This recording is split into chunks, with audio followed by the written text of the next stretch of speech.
दोस्तों, मार्च का अभी ये दूसरा जो सप्ताह है वो भी अंत होने के कगार पे है और हमारी काफ़ी सारी जो भूमि है वो अभी खाली होने वाली है।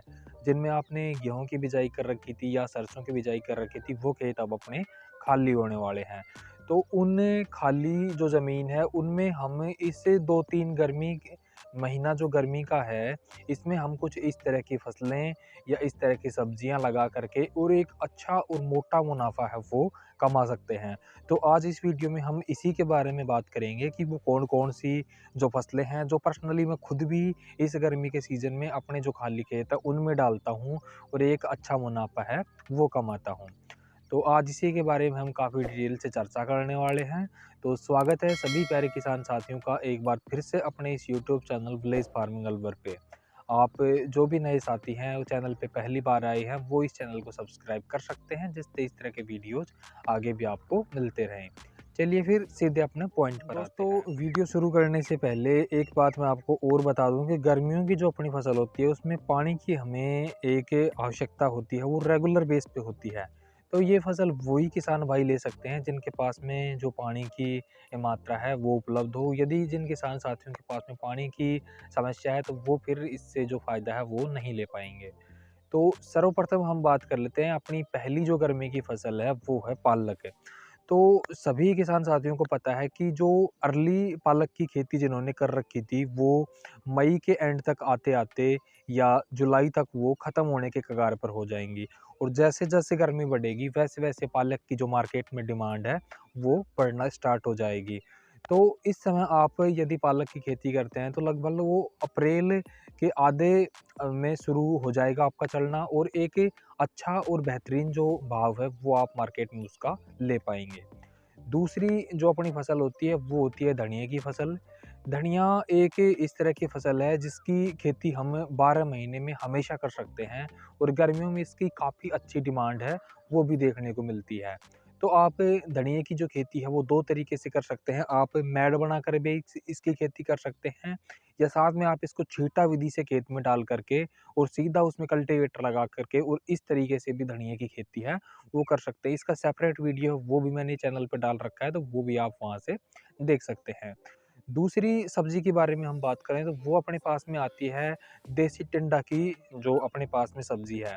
तो इस समय यदि आप देसी टिंडा लगाते हैं तो लगभग 40 से 50 दिन के बाद वो प्रोडक्शन अपने को देना स्टार्ट हो जाएगा और उस समय जो अभी जिन किसानों ने अगेती टिंडे की फसल डाल रखी है, वो सारे एंड होने के कगार पर आ जाएँगी।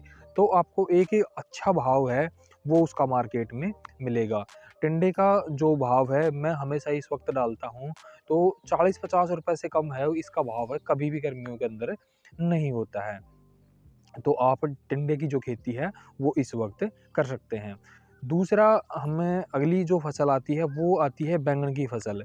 जो पिछले साल जिन किसान साथियों ने इस वक़्त बैंगन डाला था, उनको पता ही है कि कितना भाव है, उन्होंने 40-50 रुपए से कम का भाव है, वो थोक में भी नहीं मिला था पिछले साल।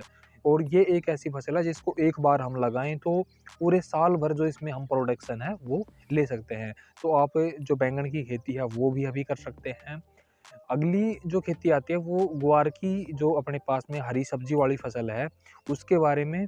तो इसमें आपको खर्चा है वो बिल्कुल भी नहीं है, सिर्फ़ आपको बीज लगाना है और लगभग डेढ़ महीने में जो आपकी फसल है वो तैयार हो जाती है। 20 से 25 रुपए का जो एक एवरेज जो इसका भाव है, एवरेज मंडी में वो भी हमेशा अपने को मिलता है, इससे कम जो इसका भाव है, वो कभी भी नहीं मिलता है। और ग्वार की भी जो एक सेपरेट वीडियो है वो मैंने चैनल के ऊपर डाल रखी है, तो वो आप वहाँ से देख कर के और उस तरीके से इसका प्रयोग है वो कर सकते हैं। अगली हम बात करें भिंडी की खेती के बारे में, तो जिन भी किसान भाइयों ने अर्ली जो भिंडी की खेती लगाई थी, वो जब अप्रैल या मई का महीना आएगा तो उस वक़्त वो ख़त्म हो जाएँगी। और अभी जो किसान भाई इस समय भिंडी की खेती करेंगे, तो उनका हो सकता है कि शुरुआत में थोड़ा-सा उनको जो भाव है, वो कम मिले, पर उसके बाद में जो उसका भाव है, वो काफ़ी अच्छा आपको मिलने वाला है। जो अगेती भिंडी की फसल करते हैं उसकी ग्रोथ भी कम होती है और उसमें प्रोडक्शन भी अपने को कम मिलता है। पर इस वक़्त जो भिंडी की खेती हम डालेंगे उसमें जो प्रोडक्शन है वो भी हमें अच्छा मिलेगा और साथ में जो उसका भाव है वो भी हमें अच्छा मिलेगा। तो आप भिंडी की जो फसल है वो अभी लगा सकते हैं। किसान साथियों, अगली जो फ़सल है वो हम गोभी की बारे में बात करेंगे। पिछले साल इसी वक़्त मैंने जो सरसों है वो काट कर के गोभी लगाई थी, पत्ता गोभी, और उसमें 1.5 बीघा में मैंने 2.5 लाख रुपए की जो गोभी है वो बेची थी। तो 40 से 50 रुपए से कम जो इसका भाव वो पिछले सीज़न में मेरे को नहीं मिला था। तो आप जो गोभी की फ़सल है वो भी अभी लगा सकते हैं। चाहे आप पत्ता गोभी लगाएँ और चाहे आप उसमें जो फूल गोभी है वो लगाएँ। कोई भी आप जो गोभी की फ़सल है वो इस वक़्त लगा सकते हैं। गर्मियों की जो गोभी की फसल है उसमें बस एक ही समस्या जो अपने पास में देखने को मिलती है वो कीड़े की है। तो जो भी किसान भाई उसको कंट्रोल कर लेते हैं वो इससे एक बेहतरीन मुनाफा है वो कमा पाते हैं। अगली हम बात करें टमाटर की फसल के बारे में, तो जो सर्दियों वाले टमाटर जिन किसान साथियों ने लगा रखे थे वो फसल अभी एंड होने के कगार पे है, और इस वक्त जो किसान साथी टमाटर लगाएंगे वो भी एक अच्छा मुनाफा है वो टमाटर की फसल के द्वारा ले पाएँगे। अगली हम फसल के बारे में बात करें वो है मिर्च की फसल। मिर्च भी एक इस तरह की अपने पास में फसल है जो कि 12 महीने में हमेशा अपने को जो उत्पादन है वो देती है। लास्ट सीज़न में मैंने इस समय मिर्च लगाई थी, उसका भाव मेरे को 30 रुपए से कम एक भी दिन जो मंडी है उसमें नहीं मिला था। तो आप मिर्च की खेती कर सकते हैं इस वक़्त, और साथ में ये ऐसी फसलें हैं जिनमें आप इंटरक्रॉपिंग भी कर सकते हैं। जैसे मिर्च के साथ में आप जो मक्का है वो लगा सकते हैं, तो दोनों फसलें आपको एक साथ मिल जाती हैं। और जो लू का प्रकोप है वो भी मक्का के द्वारा रुक जाता है, तो इस तरीके से भी आप जो इसकी खेती है वो ले सकते हैं।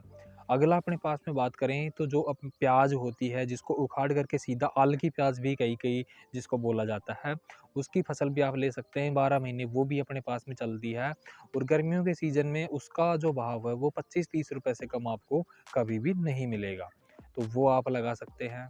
इसके साथ में एक और फसल है जो किसान साथी अब लगा सकते हैं, वो है भाई तरबूज और खरबूजे की फसल है। तो जिन भी किसान साथियों ने जनवरी के महीने में तरबूज और खरबूजे की जो फसल लगाई थी, उनका जो प्रोडक्शन है वो अभी कुछ दिनों में शुरू हो जाएगा, और जब तक मई का अंत होगा तब तक उनका जो उत्पादन है वो भी ख़त्म होने के कगार पे आ जाएगा।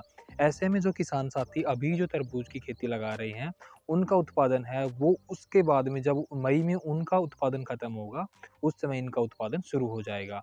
और आपको पता है कि गर्मी के जो मौसम होता है उसी में तरबूज और खरबूजा जिस तरह की अपने पास में सब्जियां होती हैं, इनकी कितनी ज़्यादा डिमांड है वो मार्केट में होती है। तो एक अच्छा भाव है वो हम उससे कमा सकते हैं।